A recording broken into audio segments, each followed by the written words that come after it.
What up? It's your boy, Luke for Prez, back again with another video for you guys. Hope everyone's doing great out there, as usual. So I've decided to shake things up a bit when it comes to selling my beats online. I've just implemented something that I've never seen any other producer do before. And in this video, I'm going to explain to you exactly what that change is and why I decided to do it in the first place. If you're new to the channel and you're interested in music producer marketing related content, hit that like button, hit the subscribe button, turn on the bell, you know, the YouTube stuff. And with all that out of the way, let's get into the meat and potatoes of this video.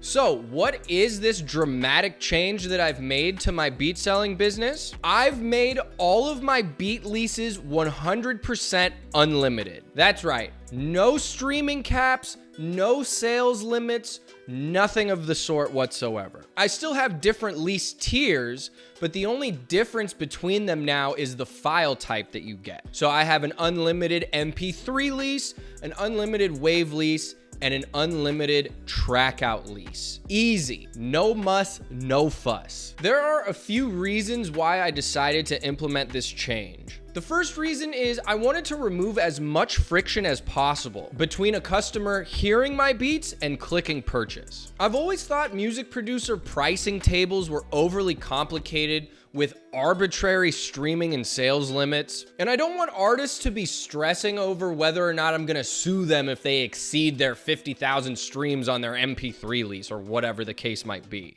Removing these limits entirely removes a potential obstacle that could prevent a would-be buyer from completing a transaction.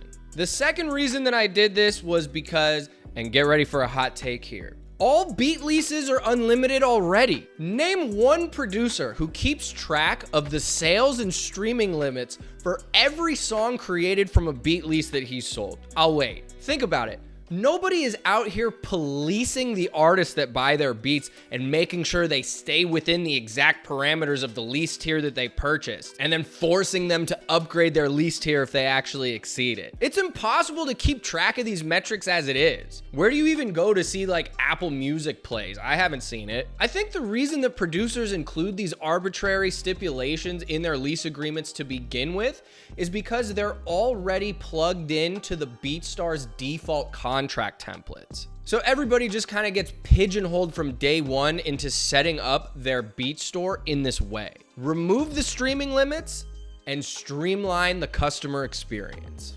Wow. The third reason why I switched everything to unlimited leases is because I can charge a premium for them. I've been trying to figure out a way to up my prices for a while, and this presented the perfect opportunity to test it out. I now charge $50 for an unlimited MP3 lease, $70 for an unlimited WAV lease, and $150 for an unlimited stem lease. Because they come with unlimited usage rights, I can simultaneously charge more for the leases, but still position them as some of the cheapest unlimited leases on the internet, because most producers start their unlimited pricing at around $100 or more, and mine started just $50. I just recently implemented this change on my website, so I don't have a ton of data to report to you guys in terms of how it's doing so far.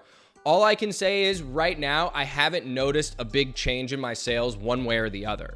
But I'll definitely create an update video down the line when I have some more data to discuss with you guys, and we'll see what the results are at that time. In the meantime, let me know in the comments what you think of this strategy. Do you think it's a logical move, or have I lost my mind? I would love to know what you think. And that's all I got. I hope this video has been thought-provoking in the very least. Don't forget to like and subscribe. It helps the YouTube algorithm, and therefore helps you boy gain more, you know, traction, if you will. So yeah, do the YouTube stuff. It is what it is. Gotta ask for it yet again. And with all that said, I'll catch you guys on the next one. Peace.